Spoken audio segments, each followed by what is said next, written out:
हम लोग श्रीमद् भागवतम के तीसरे स्कंद के दूसरे अध्याय के 7वें श्लोक को देख रहे हैं और आज से हम लोग उद्धव जी के उत्तरों को सुनेंगे।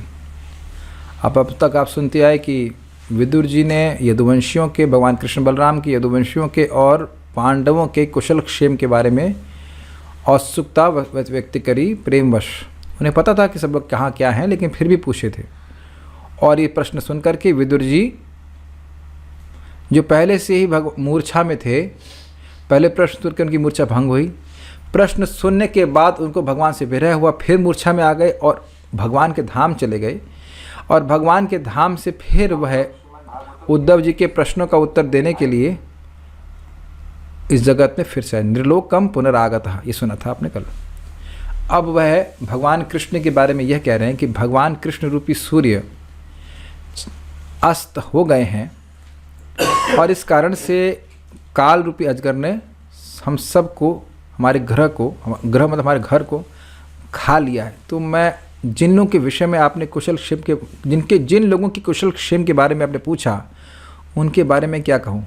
जब भगवान कृष्ण ही अस्त हो गए, कृष्ण रूपी सूर्य अस्त हो गए, कृष्ण अस्त नहीं होते, कृष्ण रूपी सूर्य अस्त हो गए, तो अब बाकी लोगों का क्या अच्छा कहा जाएगा। मतलब कुछ भी अच्छा कहने के लिए रह नहीं गया है। तो इस प्रकार से वह बोल रहे हैं। तो मेरे पीछे बोलिए।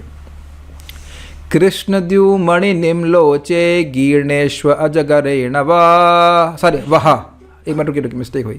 कृष्णद्युमणि निम्लोचे गीर्णेषु जगरेण,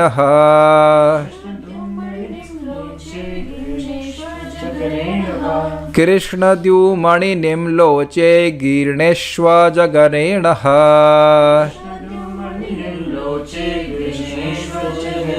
किं नु नः कुशलं ब्रूयां गतश्रीषु ग्रहेष्वहम्। कृष्णद्युमणि निम्लोचे गीर्णेष्व जगरेण,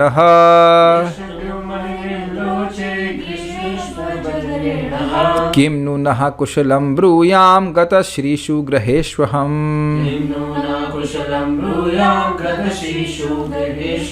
कृष्णद्युमणि निम्लोचे गीर्णेषु जगरेण,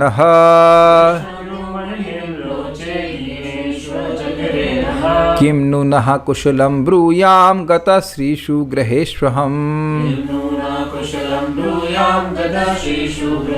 कृष्णद्युमणि निम्लोचे गीर्णेषु जगरेण,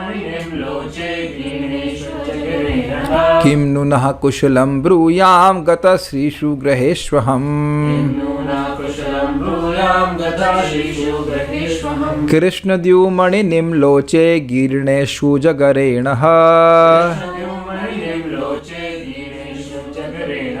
किं नु नः कुशलं ब्रूयां गतश्रीषु ग्रहेष्वहम्। बोलिए।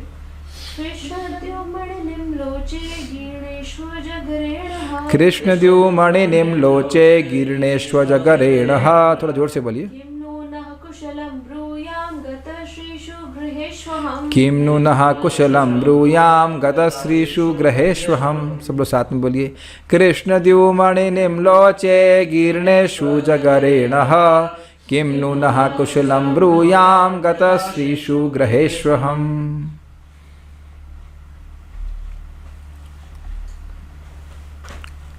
अनुवाद। श्री उद्धव ने कहा, हे विदुर, संसार का सूर्य कृष्ण अस्त हो चुका है और अब हमारे घर को काल रूपी भारी अजगर ने निगल लिया है। मैं आपसे अपनी कुशलता के विषय में क्या कह सकता हूँ। उद्धव वाचान में देखिए, श्री उद्धव ने कहा, हे विदुर। यद्यपि विदुर यहाँ पे श्लोक में नहीं है, लेकिन स्वाभाविक सी बात है कि विदुर के अलावा कोई था नहीं, तो विदुर को सप्लाई करना पड़ेगा। बेटा आपके लिए कंबल भी है, इनके लिए इधर पीछे बेड में सोना चाहते हैं तो आराम से कंबल बिछा के सोइए। नहीं वो देंगे जरा अपना मैग्नीफाइंग लेंस, एक प्रॉप है जिसका हम उपयोग करना चाहते हैं। ये अनंत प्रभु लेके आए हैं, समझते हैं, इज कॉल्ड मैग्नीफाइंग लेंस। तो इसका क्यों दिखा रहे हैं भाई। देखिए ऊपर ऊपर तो श्लोक तो आपने देख लिया, लेकिन मेरा काम है ऐसे दिखाना। उद्धव अच्छा उद्धव समझ में आ गया। दिस इज कॉल्ड भागवत अर्थ आस्वादन। कल एक भक्त कह रहे थे कि प्रभु पूरी बात समझ में नहीं आती, बाद में बोले कि 55% समझ में आता। तो ठीक है, 55% शुरुआत में सुन रहे हैं, अगर आपको सुबोधिनी आदि टीकाएँ 55% समझ में आ रही तो बहुत बड़ी बात है। आप समझ रहे होंगे, ये मेरा काम ही यही है, डिटेक्टिव की तरह है। उद्धव उवाचा क्यों बोला, विदुर क्यों वाचा, कृष्ण द्युमणि क्यों बोला, आचार्य नहीं तो बोलते हैं ना, एक एक शब्द को ऐसे देखना होता है और भागवत के एक एक शब्द के अर्थ का आस्वादन करना ही ये भागवत की मतलब भक्ति है। भक्ति का जो प्रकार है वो ये है कि भागवत अर्थ आस्वादन। ऊपर से तो पढ़ लेते हैं, लेकिन आप देखते हैं जब ऐसे मैग्नीफाइंग लेंस लेकर के देखते हैं तो अच्छे से समझ में आता है। This thank you Anand Prabhu for bringing this. Okay, detective Shiv Krishna we are trying to detect some rasa. क्या रस है इसमें, डिटेक्ट किया जाए, पकड़ा जाए इसको।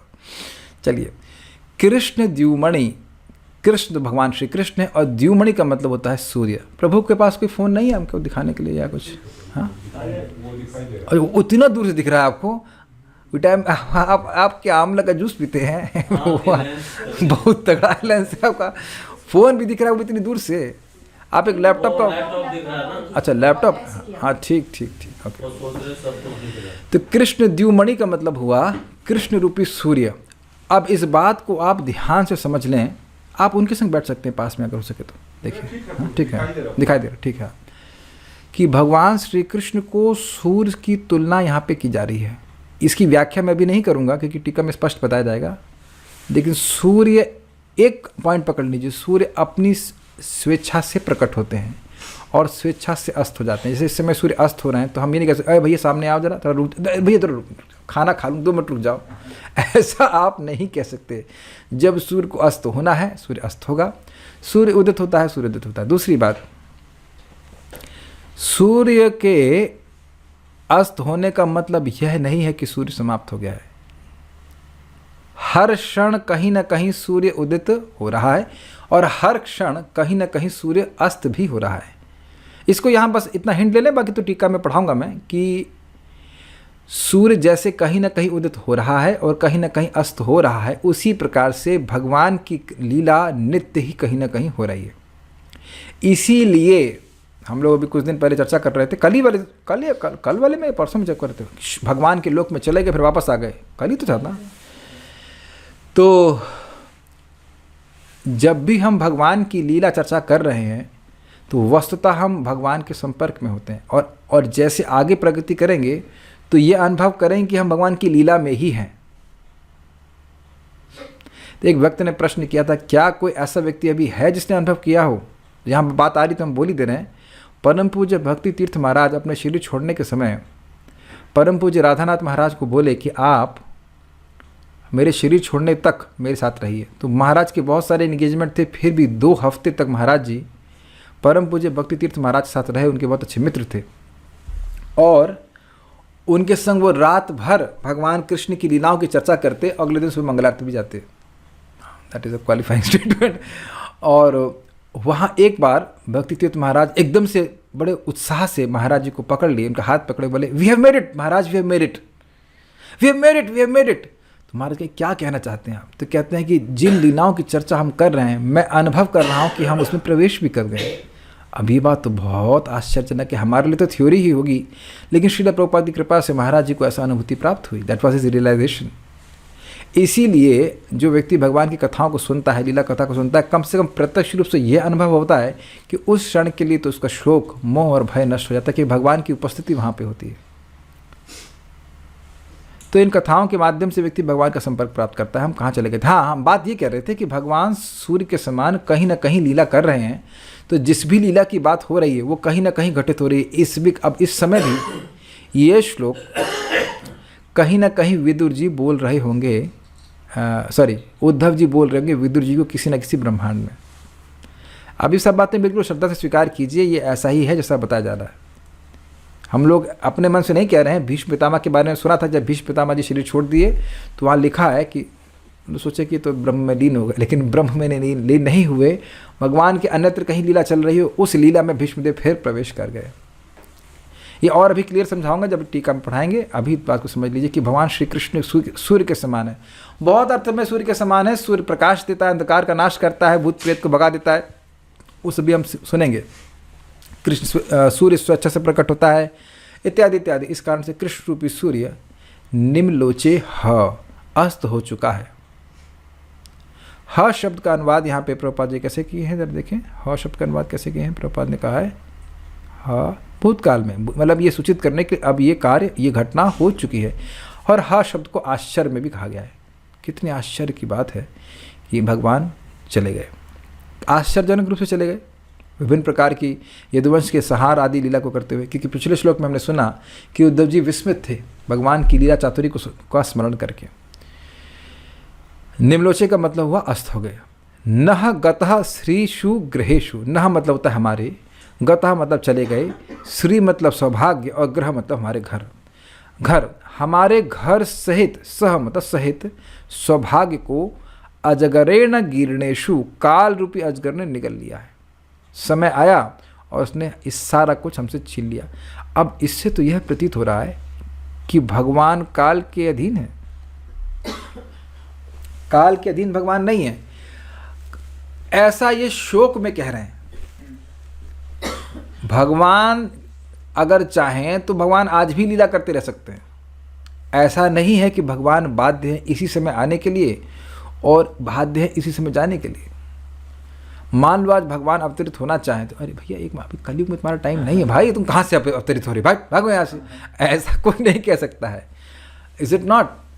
भगवान अपनी स्वेच्छा से प्रकट होते हैं। यदा यदा ही धर्मस्य, वहाँ टीका में पढ़ा था, यदा यदा कहने का आशय क्या है कि भगवान का कोई फिक्स टाइम नहीं है। यद्यपि एक टाइम है जिसमें भगवान आते हैं, लेकिन जब चाहें भगवान अवतरित हो सकते हैं। तो भगवान काल के अंतर्गत है या उनका यदुवंश भी काल के अंतर्गत है, ये बात सही संगत नहीं है। लेकिन ये भाव, ये शोक में ऐसा वो बोल रहे हैं, विरह में ऐसा बोल रहे हैं कि काल रूपी अजगर ने हमारे सौभाग्य को छीन लिया। तो सौभाग्य कैसे चला गया आपका? तो सौभाग्य इसलिए चला गया क्योंकि भगवान चले गए। भगवान ही हम सबके सौभाग्य हैं, वही चला गया। काल ने उस सौभाग्य को हमसे छीन लिया। लेकिन हमको समझना होगा कि जब भगवान के भक्त ही काल के अधीन नहीं होते, आयुर्हरति वै पुंसाम उद्यानस्तंचयन्नसौ तस्य ऋते क्षणो नीता उत्तम श्लोक वार्तया। उन सभी की आयु को सूर्य निश्चित रूप से काट रहा है, उदित होते हुए और अस्त होते हुए, जो भगवान की वार्ता में संलग्न नहीं होते। अब जो व्यक्ति भगवान की कथा को सुन रहा है, बोल रहा है, उसकी आयु को काल नहीं काट पा रहा, तो भगवान के पार्षदों को या भगवान को काल कैसे नियमित कर सकता है? यमराज जी स्वयं कह चुके हैं, न वयम न वयः, न आयु के, वय समझते हैं वयस्क, याद आ रहा है, वयस्क अधिक आयु वाला, तो न वय अर्थात न आयु वाला, ना तो काल, और न ही वयम अर्थात ब्रह्मा जी या फिर यमराज, दोनों ही, यह भी भक्तों के नियामक नहीं है। जो भी दंड देना, पुरस्कार देना, भगवान श्री कृष्ण दें। तो जब भगवान के भक्त ही काल के अंतर्गत नहीं है, तो कैमुत्य न्याय से, कैमुत्य सभी समझते हैं, ऊँट का एग्जाम्पल, जब ऊँट यमुना जी में डूब गया तो फिर मनुष्य का क्या कहना। आप इस बात से समझ सकते हैं कि जब भगवान के भक्त ही काल के अधीन नहीं हैं, तो भगवान के पार्षद, भगवान स्वयं काल के अधीन कह सकते, बल्कि तो स्वयं ही हैं, काल उसमें लोग क्षयकृत प्रवृद्धो। तो ये सब शोक के कारण कह रहे हैं कि काल रूपी अजगर के द्वारा गिरनेशु निगल लिया है। काफ़ी इंटरेस्टिंग है ये लेंस, तो हमें साथ में लग के दिखाना पड़ेगा। अब इस पे फोकस कीजिए। गिरनेशु, गिरनेशु का क्या मतलब हुआ? अजगर जब खाता है मेढक को या किसी को, वेरी गुड वरुण प्रभु, वेरी गुड, पकड़ लिए, पूरा खा जाता है। तो काल रूपी अजगर ने पूरे यदुवंश को समाप्त कर दिया, एक्सेप्ट वज्रनाभ। सबको खा गए, सबको खा गए, सबको खत्म कर दिया, किसी को नहीं छोड़ा उन्हें। और कोई रह गया हमारी जानकारी नहीं, वज्रनाभ रह गए बस, वज्रनाभ को ही युधिष्ठिर महाराज ने मथुरा के राजा के रूप में अभिषिक्त किया था। इससे सूचित हो रहा है कि यदुवंश का कोई व्यक्ति रह नहीं गया था जो उनके राजाभिषेक को कर सके। वज्रनाभ के, वज्रनाभ हैं अनिरुद्ध के बेटे, भगवान के बेटे प्रद्युम्न, प्रद्युम्न के बेटे अनिरुद्ध, अनिरुद्ध के बेटे वज्रनाभ ही है। अहम मैं नह कुशलम, हमारे कुशल मंगल के विषय में किम नु ब्रूयाम, क्या ही कह सकता हूँ। क्या कहा जा सकता है? तो एक भक्त पूछ रहे हैं काल का मतलब मृत्यु, काल का मतलब समय, काल का मतलब आप जिसे सोच रहे हैं वो भी ठीक है, मृत्यु भी कह सकते हैं। कृष्ण द्युमणि निम्नलोचे, कृष्ण रूपी द्युमणि अर्थात सूर्य निम्नलोचे उसके अस्त होने पर गिरणेशु अजगरेण, अजगर के द्वारा खा लिया गया है, ग्रसित कर लिया गया है। किसको? गतश्रीषु ग्रहेषु नह, नह श्रीषु गतेषु गत, हम सब लोगों के सौभाग्य और घर को अजगर के द्वारा खा लिया गया। कृष्ण को खा लिया गया है नहीं कह रहे हैं काल कृष्ण को खा लिया है ये नहीं कह रहे हैं, हमारे सौभाग्य को छीन लिया, खा गया है। किम नु नह कुशलम ब्रूयाम, हम अपने मैं, अहम को नीचे से ले लीजिएगा, मैं हमारे कुशल को क्या कहूँ, मैं हमारे कुशल को क्या कहूँ। तो देखिए जब यदुवंशियों के बारे में पूछ रहे हैं तो क्या उद्धव जी यदुवंशी नहीं है? तो उन सबको संवेद जोड़ रहे हैं, अपने को भी जोड़ रहे हैं कि मेरा भी, आपने यद्यपि पूछा नहीं कि आप ठीक हो कि नहीं, लेकिन अब मेरा और जिन जिन यदुवंशियों का आपने पूछा है, उक्त और अनुक्त, जिनके बारे में पूछा है और जिनके बारे में नहीं बोला है, उनके कुशल के बारे में क्या पूछूं। अब मान लीजिए कहें कि इनके प्राण निकल गए, सॉरी आपको नहीं बोला ना, किसी व्यक्ति को बोले कि इनके प्राण निकल गए, अच्छा वो कैसे हैं क्या आपका दिमाग खराब है? अरे जब बोल दिया कि भैया प्राण निकल गया है तो ये क्या पूछ रहे हो कि कैसे हैं, वो ठीक तो है ना। तो कृष्ण तो भक्तों के लिए प्राण जैसे है ना। ये देखिए सभी की स्थिति होती है जब व्यक्ति का भगवान का प्रेम प्राप्त हो जाता है, सारे यदुवंशी भगवान के प्रेमी हैं, तो जैसे हम लोग प्राण के बिना नहीं रह सकते ना। अगर किसी का गला दबा दिया जाए तो कहेगा कि थोड़ा पिज्जा खाने की इच्छा हो रही है। किसी का गला दबाया जाए तो किसके मन में क्या कोई और इच्छा रह सकती है? नहीं, वो केवल सांस मिल जाए, सांस मिल जाए, सांस के ही बारे में सोचेगा कि नहीं सोचेगा। ऐसे ही तो शुद्ध भक्त वो एक क्षण के लिए भी किसी और चीज़ को नहीं सोच सकते हैं, उनके लिए प्राण के समान है। आप अपने मन से बोल रहे हैं, नहीं। मच्चिता मदगत प्राण बोधयंत परस्परम कथयंतश्च माम नित्या तुष्यंति च रमन्ति च। भगवान स्वयं बोल रहे हैं कि जो मेरे भक्त हैं, शुद्ध भक्त हैं, वह उनका चित्त मुझ में लगा रहता है, और न सिर्फ चित्त लगा रहता है, उनके प्राण भी मुझ में लगे रहते हैं। जैसे मछली को पानी से बाहर निकाल दें तो क्या मछली एक क्षण के लिए भी रह पाएगी? मछली पानी से बाहर आने के बाद क्या सोचेगी? केवल पानी के बारे में सोचेगी। ऐसे ही भक्तों के प्राण ही भगवान श्री कृष्ण हैं। तो कह रहे कि हमारे तो प्राण ही चले गए, उस प्राण को ही काल ने खा लिया है। तो आप हम सब में से किसी के बारे में भी कुशल के बारे में पूछते हैं तो क्या मैं कहूँ, उस पर क्या कहा जाए बताइए। देखिए जिससे बहुत ज़्यादा प्रेम हो, ऐसा आजकल वैसे होता नहीं है, बहुत ज़्यादा प्रेम हो तो उससे अगर दूरी बन जाए, वो चला जाए, तो व्यक्ति कुछ करने में ही बिकम्स डिसफंक्शनल, वो कुछ कर नहीं पाता है। उसके कुशल के बारे में क्या पूछा जाएगा? जैसे अब आपने देखा ना उद्धव जी अब भगवान के विचारों में ही खोए हुए, तो उद्धव जी इतने झगड़ालू नहीं थे। इनका कुछ ऐसा मतलब इस प्रकार से उनकी महिमा नहीं बताई गई कि वो यहाँ युद्ध किए वहाँ युद्ध किए, वो मंत्री थे।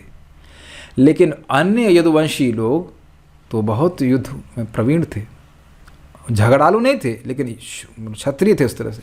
तो अब वह भगवान कृष्ण के विरह में क्या करते, कुछ इसका हिसाब किताब नहीं। तो भगवान जानते थे कि पूरे जगत को नष्ट कर देते गुस्से में आकर।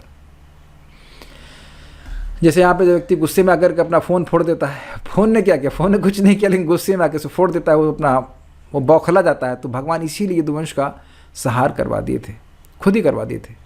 लेकिन कह रहे हैं कि भगवान तो हमारे प्राण के समान थे, भगवान ही चले गए, तो अब क्या बचा हमारे लिए?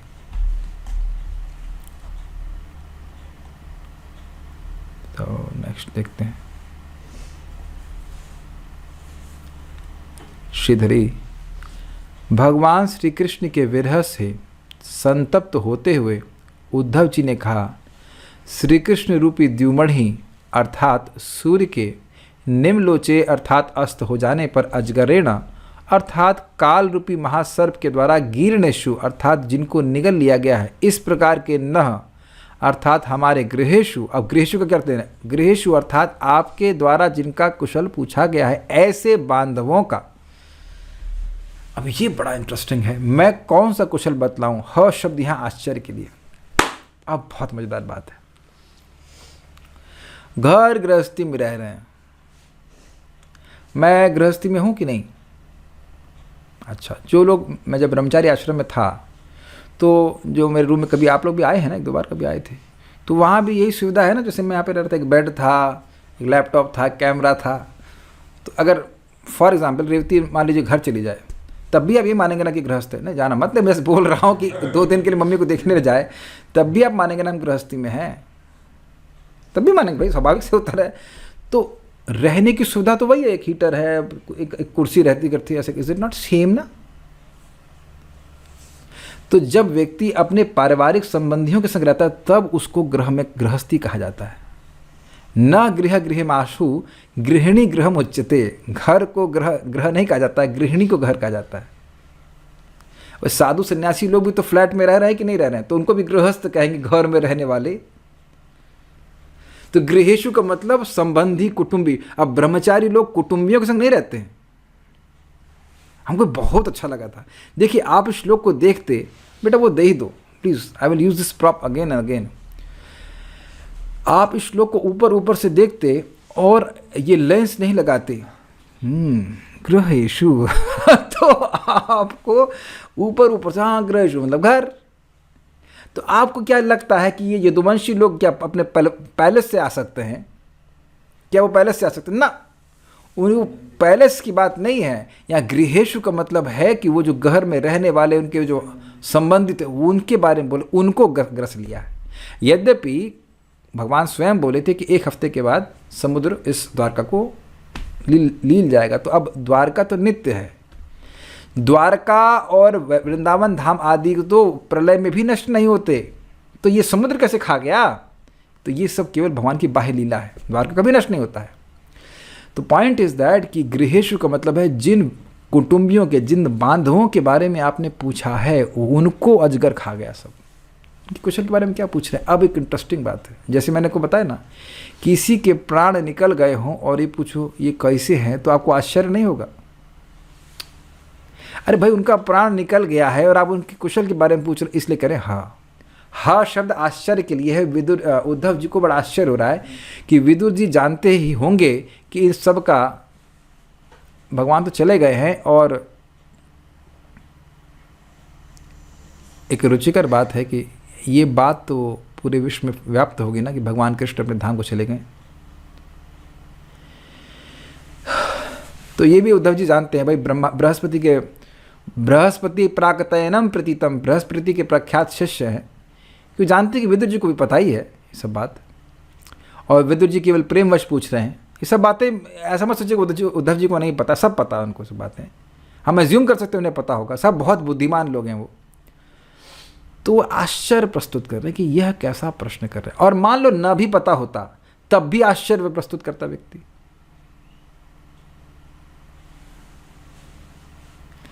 अभी कुछ दिन पहले, मुझे याद नहीं किसने, लेकिन किसी व्यक्ति ने मुझसे पूछा, अच्छा माता जी ठीक हैं? तो एक क्षण के लिए मुझे खट से आश्चर्य हुआ कि अरे इनको पता नहीं कि 1 साल हो गया उनको शरीर छोड़े हुए। मुझे भी ये आश्चर्य हुआ था कि इनको क्या पता नहीं है कि 1 साल हो गया है शरीर छोड़े हुए। इन सब बातों से आश्चर्य होता है ना कि किसी का शरीर छूट गया हो और उसके बारे में पूछो वो ठीक तो है ना। तो आप, हो सकता है वो ना जानने के कारण पूछ रहा हो, मोस्ट प्रोबेबली ऐसा ही होगा, आपको तो आश्चर्य होगा ना। अरे तो इसीलिए हर शब्द आश्चर्य में है कि जब भगवान कृष्ण चले गए हैं तब भी आप हमारे आश्चर्य के बारे में पूछ रहे हैं। क्या आश्चर्य है इसमें कि हम लोग, इसमें क्या नहीं, क्या आश्चर्य नहीं, ये कितने आश्चर्य की बात है कि आप तो भक्त हैं ना। जैसे आप सब लोग जीवित हैं कि नहीं, तो जीवित व्यक्ति समझता है ना प्राण के महत्व को। और किसी के प्राण चले जाए उसका तो कहे वो आप लोग सब ठीक से तो है ना। मुझे याद आ रहा है जब मैं बोल रहा हूँ तो महाराज जी सुनाते हैं, औरंगजेब जहांगीर को, जहांगीर था ना, शाहजहां था, शाहजहां को, उसका बाप को वो जेल में डाल दिया था। और रोटी भी बहुत गिन गिन के देता था, रोटी ही नहीं बल्कि पानी भी। कहता था कि जितना पानी मांगे उससे थोड़ा कम पानी दो। तो एक दिन अपने पिताजी के पास पहुंचा, कहा पिताजी ठीक से तो है ना। तो अब आप बताइए कि पिताजी को आश्चर्य नहीं होगा कि ये नालायक पानी नहीं दे रहा है और पूछ रहा है मुझसे कि मैं ठीक से हूँ। तो कहता है कि मुझे एक बहुत दुख है। तो पिताजी क्या दुख है? बाप जी ठीक तो है ना? तो बाप जी क्या दुख है? तो कहते हैं मैं हिंदुओं के पैदा नहीं हुआ। तो क्यों? कहते हैं हिंदू लोग तो बाप के मरने के बाद भी जल देते हैं, तू तो बाप को पानी, जिंदा जी भी पानी नहीं दे रहा है। लेकिन वहाँ पे भी उनको आश्चर्य हुआ कि तुम ऐसा खराब बर्ताव कर रहे हो और फिर पूछते हो तुम ठीक से तो हो ना। ये आश्चर्य की बात होगी कि नहीं होगी? उसी प्रकार से यहाँ पे ह शब्द का अर्थ आश्चर्य में। देखिए, समझने का प्रयास कीजिए, श्रीमद् भागवतम को ऐसे ही पढ़ा जाता है। आचार्य लोग जैसे टीका कर रहे हैं उसी तरह से वो आस्वादन कर रहे हैं। अगर आप प्रभुपाद जी के भागवतम के प्रवचनों को सुनेंगे तो प्रभुपाद जी ऐसे ही व्याख्या कर रहे हैं एकदम एग्जैक्टली। अच्छा, यह क्यों कह रहे हैं?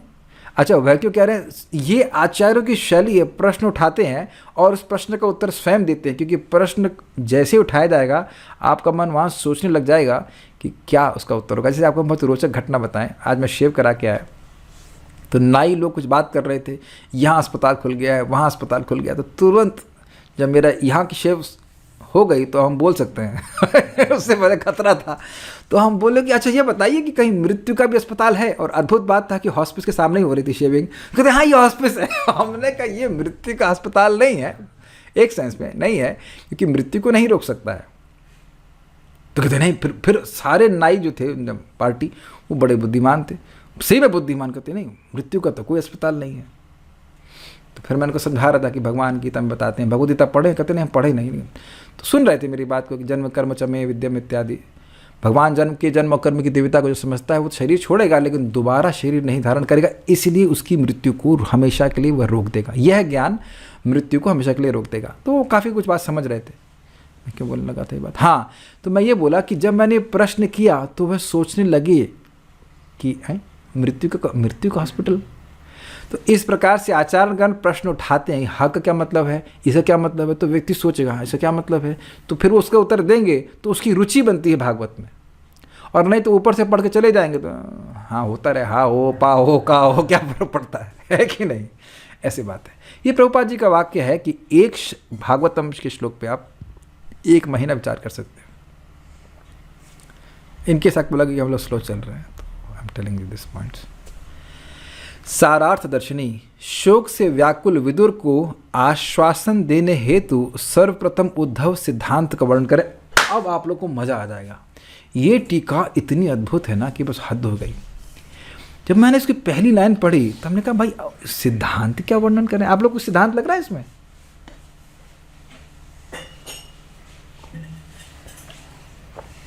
कृष्ण रूपी सूर्य अस्त हो गए तो हमसे हमारे आप कुशल के बारे में क्या पूछ रहे हैं? अब नहीं दिखाई पड़ा ना, लेकिन चक्रवर्ती बात का lens his lens is there and you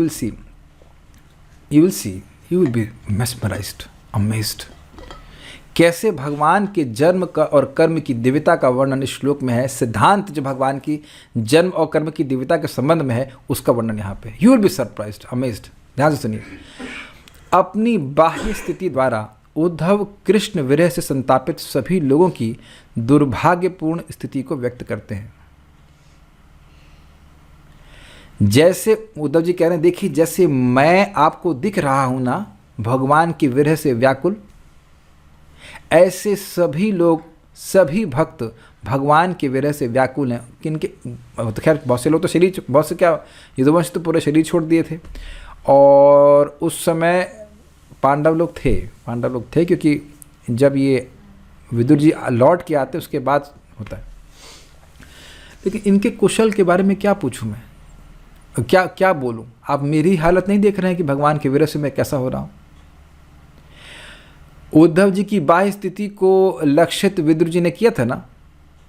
तेना शब्द था, तेना अर्थात विदुर जी के द्वारा उद्धव जी के लक्षणों को, विरह जनित जो उन्माद है वह सब दिख ही रहा था। तो कह रहे हैं कि जैसे मैं भगवान की विरह में संतापित हूँ ऐसे सभी भक्त इस प्रकार से संतापित हैं। भाई देखिए, युधिष्ठिर महाराज चले गए थे, यदुवंश का संहार हो गया था। इसका अर्थ यह नहीं है कि भगवान कृष्ण के जितने भी भक्त थे उन सबका संहार हो गया था। तो वह तो भगवान के जाने से दुखी होंगे ना, तो उनको भी आप जोड़ लेना, और बाकी जिसके विषय में भी आप सोच रहे हैं हम सभी लोग दुखी हैं, ये कहने का अर्थ। जब द्युमणि अर्थात सूर्य समान कृष्ण निम्नलोचे अर्थात अस्त हो गए, तो उनके जिन बंधुओं के विषय में आपने पूछा है, यदुवंशी या पांडव, वो दोनों ही भगवान के बंधु थे, तो उन सभी के कुशल के विषय में मैं कैसे बता सकता हूँ? मतलब कुछ नहीं बोल सकता। जिनके घरों को अजगरेणा अर्थात महासर्प का रूप धारण किए हुए शोक का अंधकार गीर्णेशु अर्थात निगला हुआ है। अब ये बड़ा सुंदर है। क्या आप में से कुछ लोगों को याद है कि अर्जुन जब लौट के आए थे द्वारका से तो उनका चेहरा उतरा हुआ था, और उनके उतरे हुए चेहरे को देखकर युधिष्ठिर महाराज कई प्रश्न करते हैं, और उन सभी प्रश्नों के उत्तर में अर्जुन चुप रहते हैं, क्योंकि वो सारे प्रश्न गलत थे।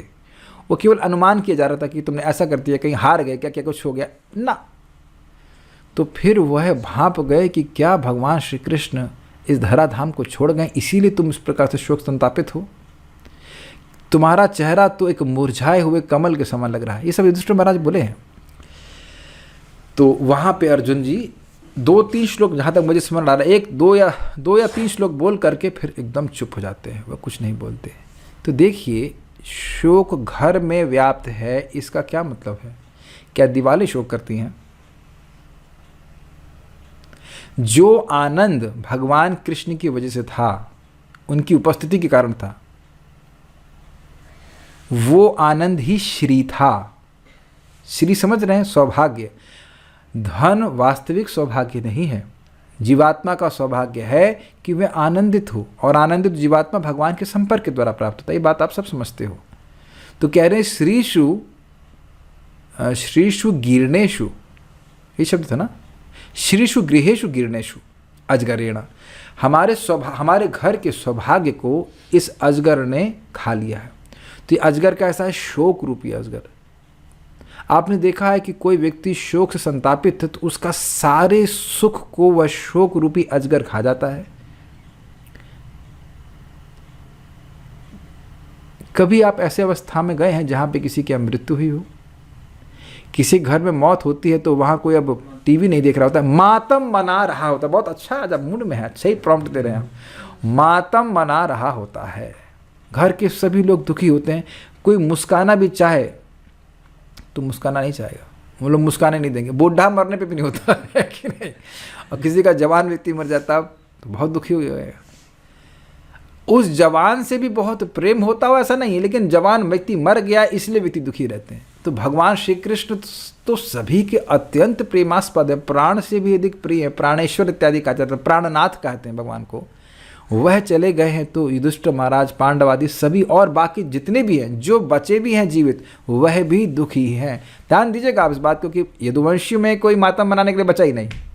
यदुवंशी में तो क्या पूछ रहे हैं, यदुवंशी तो सब चले गए, लेकिन अब युधिष्ठिर आदि जो बचे हैं वह भी बहुत दुखी हैं। तो उनके बारे में भी तो प्रश्न किया था, तो क्या उनके बारे में आप पूछ रहे हैं? सबको समझ में आ रहा है बात? तो यहाँ अजगर का उपमा के, अजगर के द्वारा क्या कह रहे हैं? शोक रूपी अजगर ने उनके आनंद को, उनके सुख को निगल लिया, खा गए। क्या आपने कभी शब्द का प्रयोग किया है कि इनको तो बेटे के मरने का दुख या शोक खा गया? सुना है कभी आपने शब्द? कभी कभी हम बता रहे हैं सच्ची घटना, हमारे लखनऊ, जिस घर में लखनऊ के हम रहे कुछ अपने इस शरीर की यात्रा के समय, तो उस घर के सामने एक पंडित जी थे। वो 97 की यंग उम्र में मर गए। 97 साल की उम्र में मरे, तो बुढ़ा काफ़ी बुढ़े हो गए थे। उनके पिताजी को जलाने के लिए जा रहे हैं तो उनका लड़का 55 साल का मर गया, वो दुख में पिताजी के। नहीं देखिए अज्ञान। तो उस पिताजी की लाश चल रही है और बेटे की लाश चल रही है। तो पॉइंट इज दैट कि ऐसा देखा गया है कि लोग किसी के दुख में बहुत शोक से संतापित होते हैं। उनका सारा, वो अजगर की तरह उनको शोक पूरा लील जाता है। ये शब्द आपने सुना होगा, यह इनको तो शोक लील गया है। लीलना अर्थ है अजगर।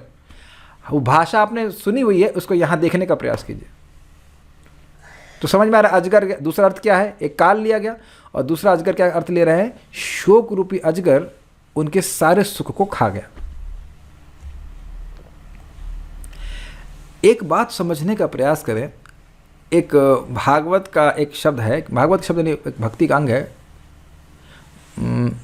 भागवत रस आस्वादन, भागवतार्थ रस आस्वादन, भागवत के अर्थ के रस का आस्वादन करना। तो जब इस प्रकार से जब सुनेंगे तो मन में इच्छा आएगी न कि काश ऐसी सिद्धि हमको मिलती कि हम भागवत के अर्थ के रस का आस्वादन करते। नहीं कर रहे हैं। हरे कृष्णा कृष्ण कृष्णा हरे हरे, हरे राम राम राम हरे हरे। अरे ये क्यों बोला आपने? इह होइते सर्व सिद्धि होय बे तुम्हार। भक्ति में भी ऐसी स्थिति थी ना कि हमें भागवत के शब्दों का कुछ अर्थ ही समझ में नहीं आता था, और इस समय आप लोग अर्थ का आस्वादन कर रहे हैं कि नहीं कर रहे हैं? अजगर के दो अर्थ आपने समझे कि नहीं समझे? समझना मीन्स टेस्ट करना, समझना मीन्स टेस्ट करना। ना निन्ना बिडला रे कम सविद को मम सविद को ना निन्ना बिडला रे। समझ में आया आपको? तो मैं कुछ बोल गया, आपने सुना, लेकिन अर्थ नहीं समझ में आया तो आस्वादन नहीं कर पाया ना, ये कन्नड़ बोल गया मैं। समझ में आया? तो पॉइंट इज कि जब आप इसको समझ रहे हैं, इन शब्दों के अर्थ को समझ रहे हैं, तो आप श्रीमद् भागवतम के अर्थ का आस्वादन कर रहे हैं, और आप लोग मन मन में ये भावना पकड़ रहे हैं, वाह क्या अर्थ है भाई।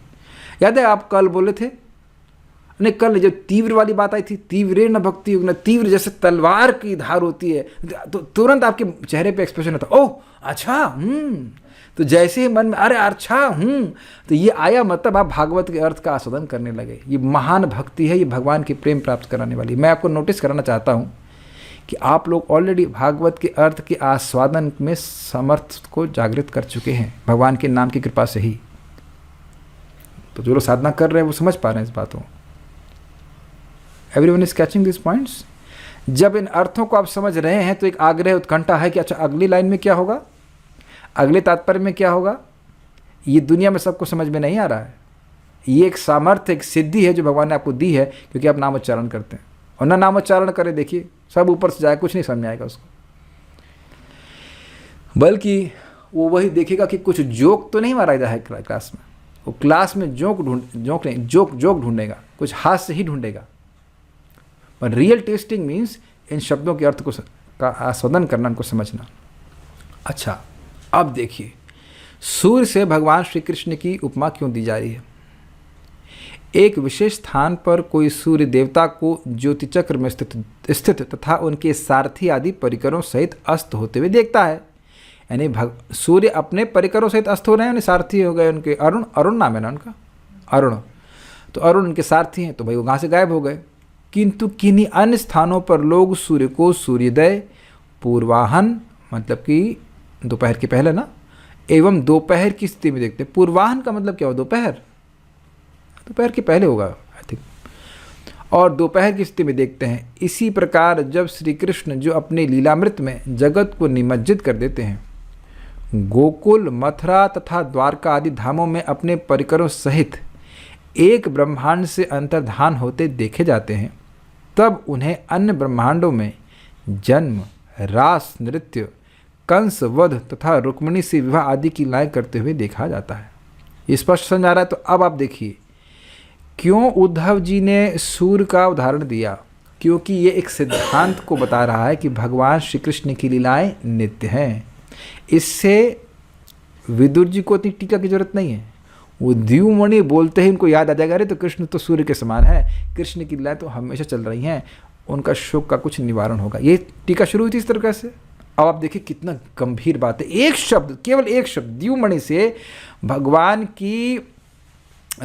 की लीला की नित्यता को सूचित कर दिया उद्धव जी ने विदुर जी को। यह है भागवत का अद्भुत मतलब ऐश्वर्य। एक शब्द से ये लोग, हाँ नहीं अस्त होने की बात है, लेकिन जैसे सूर्य अस्त होता है एक जगह तो दूसरी जगह उदित हो जाता है कि नहीं, उसी प्रकार कृष्ण रूपी सूर्य अस्त हुए हैं लेकिन अन्य जगह उदित हुए हैं। ऐसा नहीं सोचना है कि कृष्ण मर गए हैं। मेरे पिताजी का शरीर छूट गया, वो कहाँ है हमको नहीं पता। आप लोगों के पिताजी या जो भी है, बाबा जी जिसका शरीर छूट गया, वो कहाँ है नहीं पता, किस स्थिति में है नहीं पता। ये नहीं कह सकते कि जो वो यहाँ कार्य कर रहे थे वही वो कार्य वहीं कहीं और कर रहे हैं, ऐसा आप नहीं कह सकते। लेकिन भगवान श्री कृष्ण जैसे आनंद की लीला यहाँ कर रहे थे, प्रकट लीला कर रहे थे, ऐसे ही वह कहीं और प्रकट लीला कर रहे होंगे। बिल्कुल एकदम समझ लीजिए। क्या इस कभी आप लोग शोक से ग्रसित हुए कि सूर्य मर गया है? कभी एक दिन भी? बिल्कुल फिक्स्ड है ना कि सूर्य तो अभी बस कुछ समय के लिए वहीं कहीं अभी अमेरिका में गए हुए हैं, वापस आने वाले हैं कल फिर आएंगे। एकदम सहज विश्वास है या नहीं आप सभी लोगों को? जूम वालों आपको विश्वास है? जूम वाले नहीं, सॉरी, मतलब अपना zoom devotees means in the meeting devotees. ऐसा विश्वास भक्तों को है भगवान श्री कृष्ण कोई मर नहीं गए हैं। भगवान कृष्ण की मृत्यु कैसे हुई जाने। 1,00,000 व्यूज गधों के, है कि नहीं? सारे गधे ये स्वीकार कर रहे हैं कि कृष्ण मर गए। नहीं, कृष्ण नहीं मरते हैं, कृष्ण हमारे हृदय में है।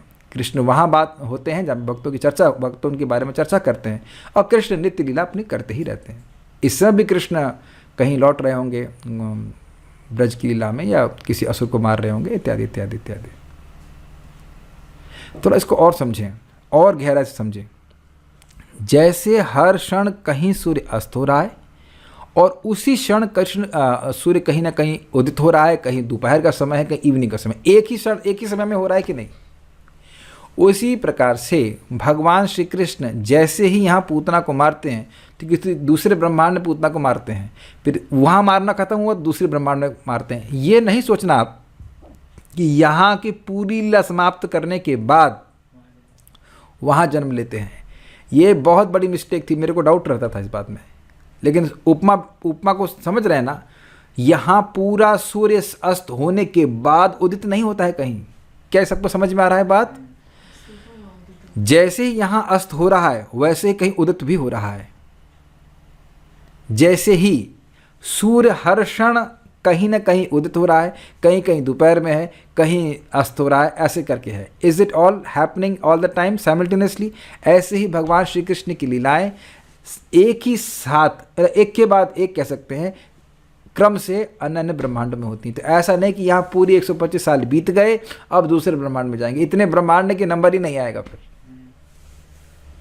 My dear devotees, are you able to catch this point? If you can catch this, then you will go back to Godhead. क्यों? जन्म कर्म च मे दिव्यम एवं यो वेति तत्त्वतः त्यक्त्वा देहं पुनर्जन्म नैति मामेति सो अर्जुन। ऐसा कोई सामान्य जीव नहीं कर सकता है। हम समझ गए? नहीं, इसलिए प्रश्न उठा रहे हैं। तो क्या भगवान के जन्म एवं कर्म प्राकृत सूर्य की भांति हैं? हाँ, आप उपमा दे रहे हो तो सूर्य की उपमा आप दे रहे हैं, ठीक है, लेकिन सूर्य तो प्राकृत वस्तु है और भगवान तो प्राकृत मतलब भौतिक, और भगवान तो चिन्मय वस्तु हैं, तो एकदम कैसे उपमा बैठा दिए? तो कहते हैं नहीं, ऐसा नहीं है। बात समझाने के लिए जरूर बोली जाती है, लेकिन भगवान की लीला एकदम सूर्य जैसी नहीं है।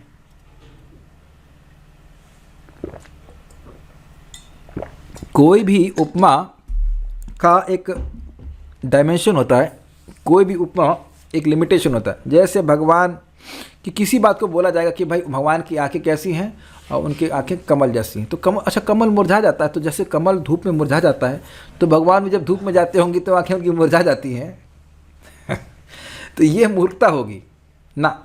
भगवान की जो बात को समझाने के लिए एक उपमा दी जाती है, क्योंकि हम लोग प्राकृतिक वस्तुओं को ही जानते हैं, तो इसलिए हम लोग को समझाने के लिए बात बोली जाती है। तो भगवान के लीलाएं यह सब अलग प्रकार की। तरह देखिए क्या होता है। सूर्योदय, मध्याह्न तथा अस्त होना वस्तुतः सूर्य के भिन्न भिन्न रूप नहीं हैं, चूँकि वे तो प्रतीति मात्र हैं, जबकि भगवान कृष्ण के जन्म कर्म प्रतीति नहीं अपितु वास्तविक है, चूँकि वे सभी नित्य हैं। यही अंतर है। अब ये बड़ा इंटरेस्टिंग है। जब सूर्योदय होता है तो सूर्य का रंग कैसा होता है? लाल। हाँ, अब आज वरुण प्रभु बिल्कुल सही चल रहे हैं। तो देखने में लाल होता है, सूर्य का रंग लाल नहीं होता है ना। लेकिन भगवान का वो जो बाल रूप है वो देखने में नहीं लग रहा है कि वह देखने में बालक लग रहा है ऐसा नहीं है। तब तो वह छलावा हो जाता, वह माया हो जाता। अद्वैतम अच्युतम अनादि अनंत रूपम। भगवान के अद्वैत मतलब सारे रूप एक दूसरे से भिन्न नहीं है, अच्युत हैं अर्थात वह कभी भौतिक नहीं है, भौतिक प्रकृति में गिरते नहीं है, और अनादि में कोई शुरुआत नहीं है, और अनंत रूप हैं, अनंत शाश्वत रूप हैं। और जो वो हैं, भगवान का बालक रूप है। इति क्या है, इदम ते वपुरनाथ गोपाल बालम सदा में मनस्या विरस्तम के मन। इस ये जो बालक रूप है हे कृष्ण, वह सदा ही मेरे मन में विराजमान रहे, यही मैं चाहता हूँ। मुझे और क्या प्रार्थना की आवश्यकता है? तो बताइए, सत्यव्रत ऋषि जो मुक्त पुरुष हैं, वो किसी छलावे की, किसी प्रतीति की अपेक्षा करेंगे? आप विचार कीजिए, मुक्ति को छोड़ करके क्या किसी प्रतीति की, किसी रिफ्लेक्शन की, किसी आभास की प्रार्थना करेगा व्यक्ति? कि उस किसी आभास की प्रार्थना करने वाले की प्रार्थना को आप दामोदर मंत्र में गाएंगे कि सनातन गोस्वामी जी उसको हरि भक्ति विलास में लिखेंगे? जरा विचार कीजिए, मेरी बात समझ में आ रही है? भगवान की लीलाएं प्रतीति नहीं है। प्रतीति समझ रहे हैं? आभास होना, ये है, वो वस्तुतः है नहीं, उसकी प्रतीति होना। जो है नहीं उसकी प्रतीति होना, उसको प्रतीति कहा जाएगा। जैसे मृग मरीचिका में जल नहीं है, जल की प्रतीति होती है, लेकिन भगवान के रूप हैं और वो दिखते हैं भगवान की इच्छा से, उनकी केवल प्रतीति मात्र नहीं हो रही है। Is that all okay? इसलिए सूर्य के उदाहरण पूरी तरह से भगवान की लीला को नहीं समझा सकता है, लेकिन हाँ, भगवान की लीलाओं की नित्यता को सूचित करता है। जैसे सूर्य हर नित्य ही कहीं ना कहीं उदित हो रहे हैं, ऐसे ही भगवान की लीलाएं नित्य ही कहीं ना कहीं उदित हो रही हैं।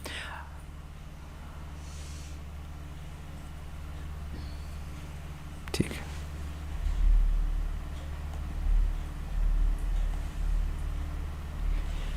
अच्छा, किंतु सर्प से उपमा का क्या अभिप्राय है? अजगर की प्रथम स्कंद में दर्शाया गया है कि भगवान की सभी लीलाएं नित्य हैं, तथा दशम स्कंद में इसे पुनः प्रमाण सहित दर्शाया गया है। वो हम दशम स्कंद में पढ़ेंगे।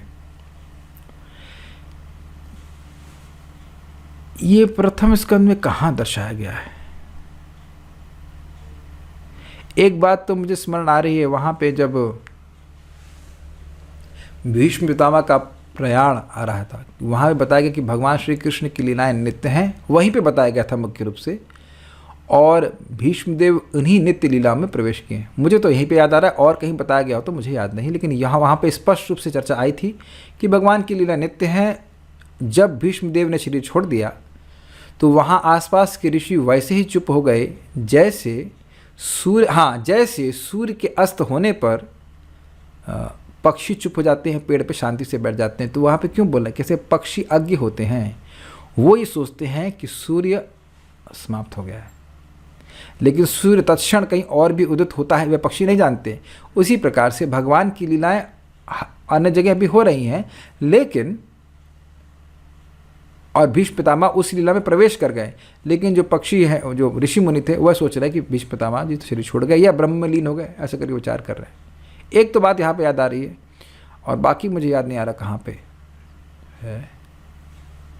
वहाँ हो सकता है जहाँ पे बोला गया है कि जब पांडवों का प्रयाण, समय पे पांडवों का प्रयाण, वहाँ पे भगवान के लीला संवरण की बात आई है, तो हो सकता है वहाँ पे हो, लेकिन इधर तो मुझे याद आ रहा है। तो ऐसा बताया गया कि भगवान की लीलाएं नित्य हैं। जिस प्रकार सूर्य के अस्त होने से प्रभावित देश को अंधकार ग्रस लेता है,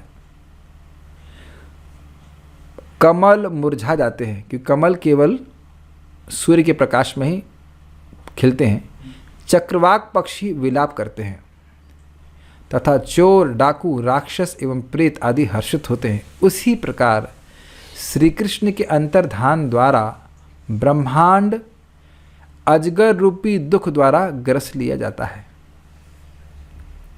तो ये शोक जो था उसको अजगर से तुलना कर रहे हैं।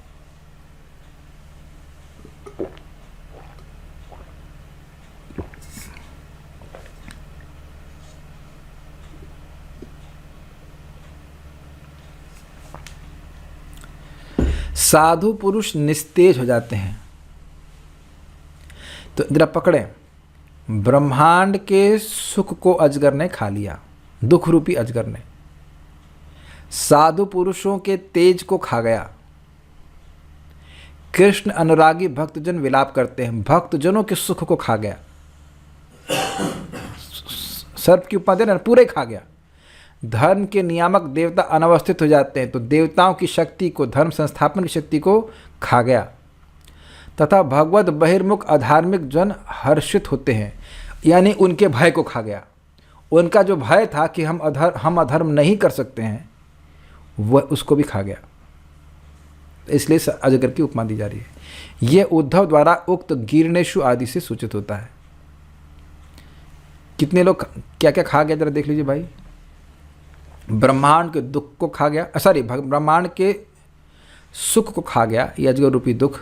साधु पुरुषों के तेज को खा गया। कृष्ण भक्त विलाप करते हैं, उनके दुख को, उनको सुख को खा गया। धर्म के नियामक देवता अनवस्थित हो जाते हैं, धर्म को खा गया। और अधर्म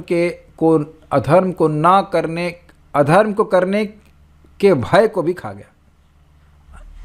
जो अधार्मिक लोग हैं वो सफल हो रहे हैं। जरा मैच कीजिएगा। जो सूर्य अस्त होता है तो प्रभावित देश अंधकार से ग्रसित हो जाता है। इसकी तुलना कीजिए, ब्रह्मांड दुख रूपी अंधकार से व्याप्त हो गया। दूसरा, कमल मुरझा जाते हैं मतलब निस्तेज हो जाते हैं, उनका सौंदर्य समाप्त हो जाता है। ऐसे साधु पुरुषों का सौंदर्य, उनका तेज होता है, वह समाप्त हो गया। ठीक। चक्रवाक पक्षी विलाप करते हैं, भक्तजन विलाप करते हैं। और उसके बाद क्या रहे, चोर डाकू राक्षस एवं प्रेत आदि हर्षित होते हैं। तो उसी प्रकार से धर्म के नियामक देवता अनवस्थित हो जाते हैं, धर्म का हानि हो जाती है और अधर्म का बोलबाला हो जाता है। सब लोग समझ गए तात्पर्य? प्रभुपाद का तात्पर्य आसान लगेगा। कृष्ण रूपी सूर्य के अस्त होने की व्याख्या श्रीला विश्वनाथ चक्रवर्ती ठाकुर की टीका के अनुसार इस प्रकार की जा सकती है। जब विदुर को महान यदुवंश के तथा अपने परिवार कुरुवंश के संहार का संकेत मिला तो वे अत्यधिक उद्विग्न हो उठे। उद्धव विदुर के शोक को समझ गए, अतः उन्होंने सर्वप्रथम यह कहकर कि सूर्य के अस्त होने पर सारे लोग अंधकार में हैं, संवेदना प्रकट करनी चाहिए। चूँकि सारा जगत शोक के अंधकार में डूबा था, अतः न तो विदुर, न उद्धव, न ही अन्य कोई प्रसन्न रह सकता था। विदुर जितने ही उद्धव भी दुखी थे, अतः उनके कुशल क्षेम के विषय में इससे अधिक कहने के लिए उनके पास कुछ न था। मतलब मैं कैसा हूँ, जितने आप दुखी हैं वैसे मैं भी दुखी हूँ। सूर्य से कृष्ण की तुलना उपयुक्त है। सूर्य के अस्त होते ही अंधकार स्वतः छा जाता है। This is very nice. Krishna सूर्य सम माया है अंधकार, जहाँ कृष्ण तहाँ नहीं माया अंधकार। बहुत अच्छी बात है। अगर हम कृष्ण की सेवा में नहीं हैं तो अंधकार स्वतः छा जाएगा। कृष्ण की सेवा कर रहे हैं तो अंधकार स्वतः हट जाएगा। बहुत अच्छी बात है ना। स्वतः we are in auto mode for maya. केवल इतना प्रयास हमने करना है कि हम कृष्ण की सेवा में लगे रहें किसी न किसी रूप से, क्योंकि हम कृष्ण की इंद्रिय की किसी भी इंद्रिय से सेवा कर सकते हैं।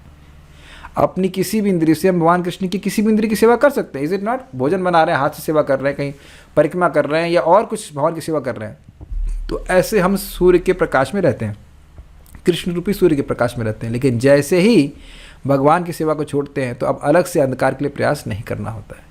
क्यों? क्योंकि ये जगत ही अंधकारमय है। जगत का स्वरूप ही प्रभुपाद कहते हैं अंधरात में प्रकट होता है, जो कि अंधकारमय है। किंतु सामान्य व्यक्ति द्वारा अनुभव किया गया अंधकार सूर्य को प्रभावित नहीं करता, चाहे समय सूर्योदय का हो या सूर्यास्त का। कृष्ण का आविर्भाव तथा उनका तिरोभाव सूर्य के ही समान है। वे असंख्य ब्रह्मांडों में प्रकट होते हैं तथा अंतर्धान होते रहते हैं, और जब तक वे किसी ब्रह्मांड विशेष में विद्यमान रहते हैं तब तक उस ब्रह्मांड में दिव्य प्रकाश रहता है। किंतु जिस ब्रह्मांड से वे चले जाते हैं वे अंधकार में समा जाता है। ये आप दशम स्कंद में देखेंगे, जब भगवान के आने का समय होता है तो कैसे पूरा ब्रह्मांड सुसज्जित हो जाता है। पृथ्वी में सब जगह सब कुछ अनुकूल हो जाता है, बहुत अच्छी ऋतुएं आने लगती हैं, सब कुछ बढ़िया होने लग जाता है, सब लोग शांत हो जाते हैं, साधु लोग भी सब शांत होते हैं, सब कुछ ऐसा प्रकार से हो जाता है। तो भी उनकी लीलाएं शाश्वत हैं। भगवान सदैव किसी न किसी ब्रह्मांड में विद्यमान रहते हैं, जिस तरह सूर्य पूर्वी या पश्चिमी गोलार्ध में विद्यमान रहता है। सूर्य सदा ही भारत में या अमेरिका में रहता है, किंतु जब सूर्य भारत में रहता है तो अमेरिका देश अंधकार में रहता है, और जब सूर्य अमेरिका में रहता है तो भारतीय गोलार्ध अंधकार में रहता है। जिस तरह सूर्य प्रातःकाल उदय होता है और क्रमशः मध्याकाश में पहुंचता है, तत्पश्चात किसी गोलार्ध में अस्त होकर किसी के साथ किसी अन्य गोलार्ध में उसी के साथ किसी अन्य गोलार्ध में उदय होता है, उसी तरह किसी एक ब्रह्मांड में भगवान कृष्ण के अंतर्धान होने के साथ ही अन्य ब्रह्मांड में उनकी विभिन्न लीलाओं का शुभारंभ होना है। बिल्कुल स्पष्ट है, इजी है। क्यों जो ही यहाँ कोई एक लीला समाप्त हो जाती है त्यों ही वह अन्य ब्रह्मांड में प्रकट होती है। और इसीलिए मैं कहा करता हूँ कि हम लोग भगवान की लीला में प्रवेश करने से एक क्षण की दूरी में हैं। भगवान की विस्मृति होगी तो हम अब अपनी ही कोई नई लीला में प्रवेश करेंगे। लीला तो नहीं कह सकते, लेकिन कर्माधीन देह और उसके अनुरूप कर्म, एक क्षण की दूरी है कि नहीं। और भगवान का स्मरण हुआ तो एक ही क्षण में अब उस लीला में होंगे। ये बात तुम नहीं जानते।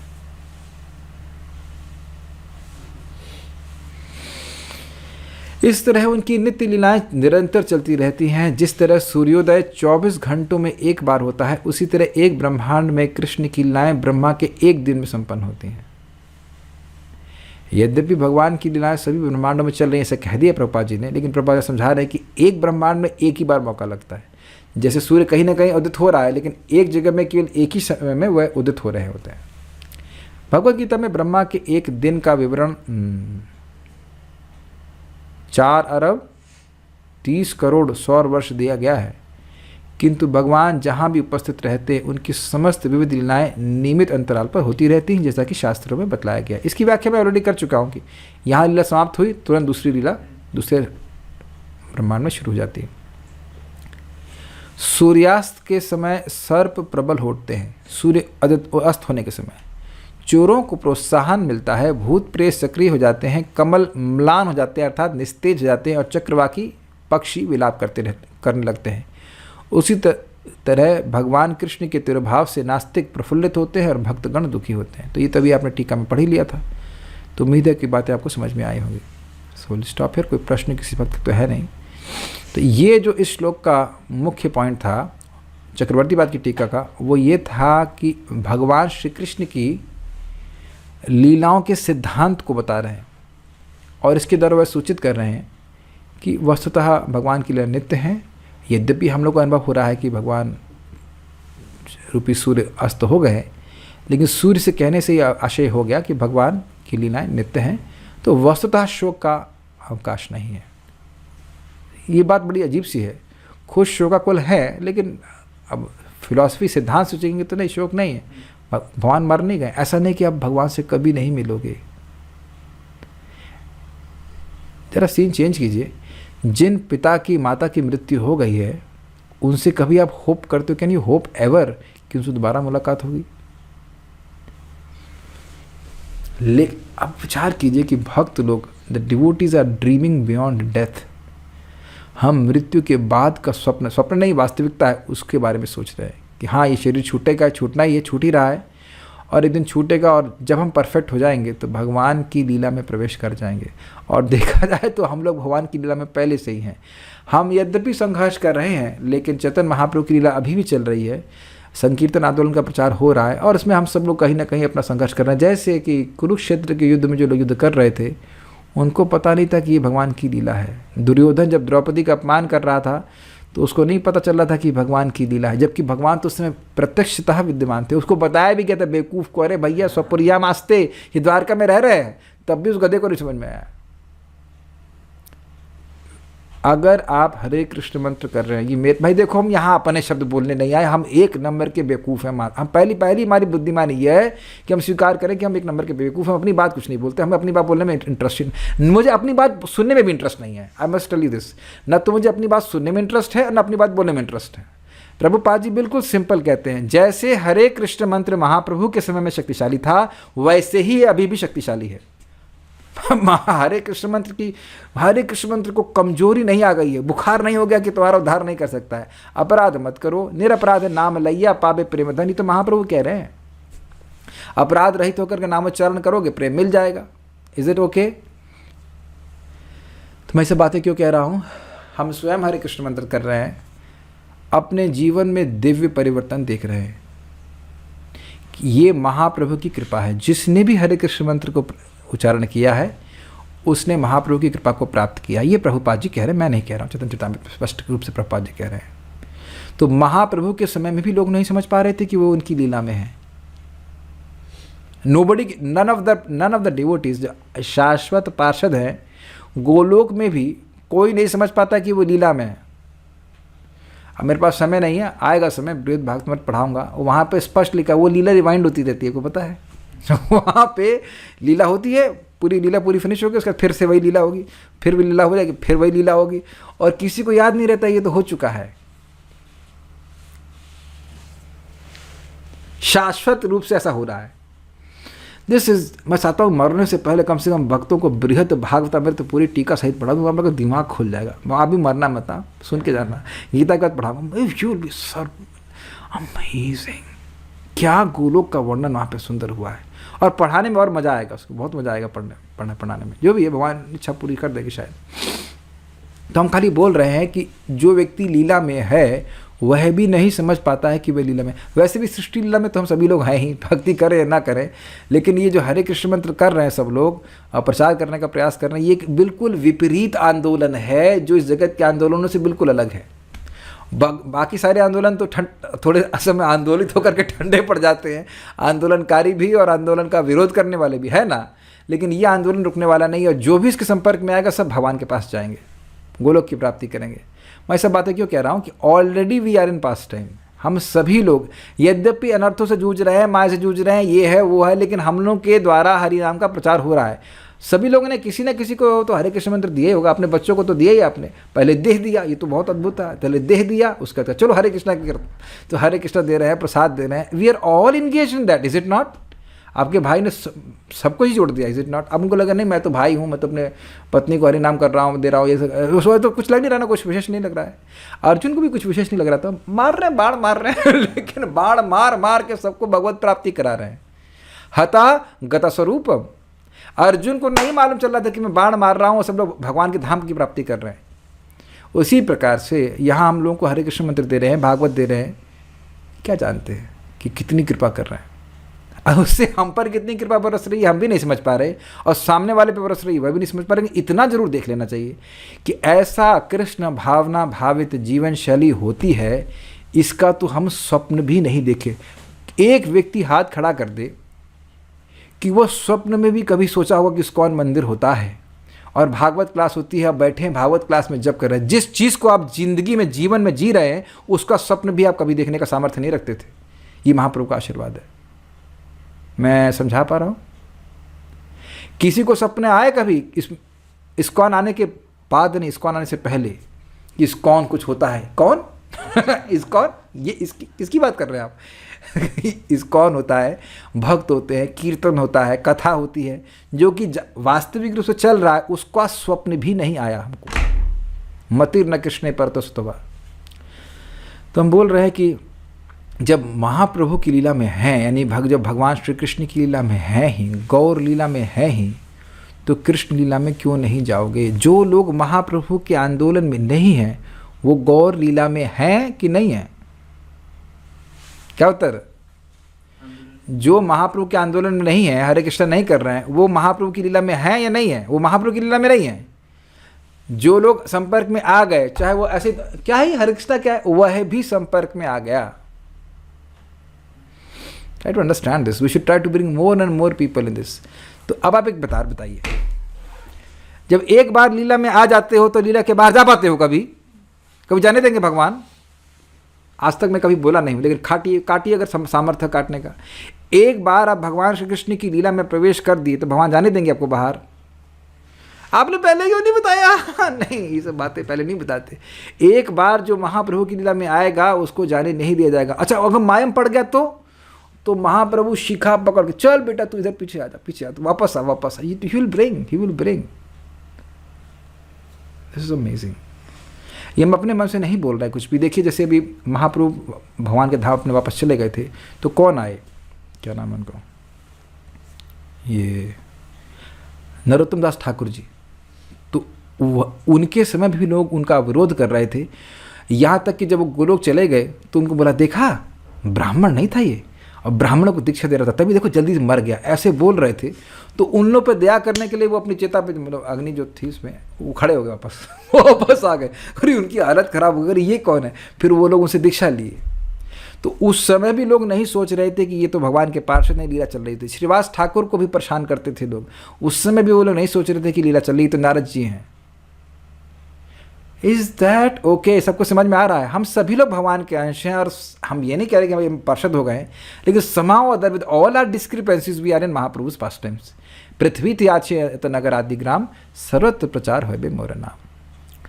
तो इस विश्वास के संग व्यक्ति को भगवान की भक्ति करते रहना चाहिए, और जब लीला में है ही तो अच्छी सी लीला में अपना रोल निभाइए, प्रचार करिए, कथा करिए, और आगे भगवान कृपा होगी तो भगवान कृष्ण की लीला में प्रवेश करेंगे। लेकिन ध्यान देना, लीला में प्रवेश करोगे तो ये नहीं मालूम चलेगा कि लीला चली। एक छोटी सी बात सोचिए, आप पढ़ लेना, सत्यराजीज का मर्डर, तो जो अक्रूर जी और कृतवर्मा और शत्रुधर्मा प्लान कर रहे हैं कि सत्यराजीत को मारना है, तो क्या वो सोच रहे हैं कि लीला की स्क्रिप्ट क्या है? Are you able to understand? अगर आपने लीला पढ़ी हो, सत्यराजीत को मर्डर करवाया, यार उसने बड़ा गड़बड़ काम किया, पकड़ो उसको, धरते मारते हैं, तो वो ऐसे बातें कर रहे हैं। या क्या नाम है उसका, जरासंध, शिशुपाल, तो शिशुपाल जब कृष्ण को गाली दे रहा है तो वही नहीं कह रहा अच्छा मैं तो विलन हूँ ना भाई मेरा तो रोल है ना कि इसके कृष्ण को गाली देना, ऐसा नहीं सोच रहा है। वो वाकई सोच रहा है यार ये हमारी वाइफ को लेके भाग गया इसको छोड़ना है, इसको छोड़ेंगे नहीं, इसको धरेंगे, इसको पकड़ेंगे, इसको मारेंगे। So I hope you are getting this point. So just be in the leela. Somehow we are so fortunate with all our difficulties, with all our frailties, we are in this pastime. एक बात मैं और कहना चाहूँगा, अब हमने तो movies देखी हैं, आप लोगों ने देखी होंगी। आप लोगों को संघर्ष वाली मूवी तो अच्छी लगती है, जब व्यक्ति एकदम पिट गया हो और उसके बाद वो संघर्ष करके उठता है और सफलता को प्राप्त करता है, अच्छी लगती है ऐसी मूवीज़। भगवान को नहीं अच्छी लगती। तो भगवान भी आपके संघर्ष को देखना चाहते हैं। वो जानते हैं इस मूवी का एंड तो अच्छा ही होगा, and they lived ever happily ever after. भगवान कृष्ण से जीव मिल ही जाएगा, लेकिन भगवान भी देखना चाहते हैं कि ये मूवी थोड़ी अच्छी होनी चाहिए, जिसमें ट्विस्ट भगवान ही दे रहे, डायरेक्टर, प्रोड्यूसर, एक्टर वही हैं, वो सब कुछ है, वो सब वही करा रहे हैं। तो वो स्क्रिप्ट वही लिख रहे हैं कि इसीलिए भक्त को संघर्ष होंगे, बीमार पड़ेगा, ये होगा, वो होगा, परेशानी आएंगी, 1000 तरह की बातें होंगी, और फिर अंत में भगवान कहेंगे सॉरी मैं थोड़ा सा देर हो गया आने में ऐसे करते हैं, what to do. But continue with this practice of Krishna consciousness, ending will be as per Krishna only, and is Krishna. मैं सब बातें क्यों बोल रहा हूँ कि मैं बहुत भाग्य मान रहा हूँ कि इस चीज़ का मैं अंदाज़ भी नहीं कर सकता था कि हम लोग इस प्रकार से रोज़ श्रीमद् भागवतम को इस प्रकार से श्रवण कर सकेंगे, डिस्कस कर सकेंगे, और इतने भक्त नियमित रूप से आ सकेंगे। Just continue to be in these pastimes. Please value it. It is invaluable. We'll stop now. We have time for parayans. We'll do parayan today in our home class, so we have some time. So we'll chant. Shrimad Bhagavatam की जय, श्रील प्रभुपाद की जय, भगवान कृष्ण की जय, निताई गौर प्रेमानंदे।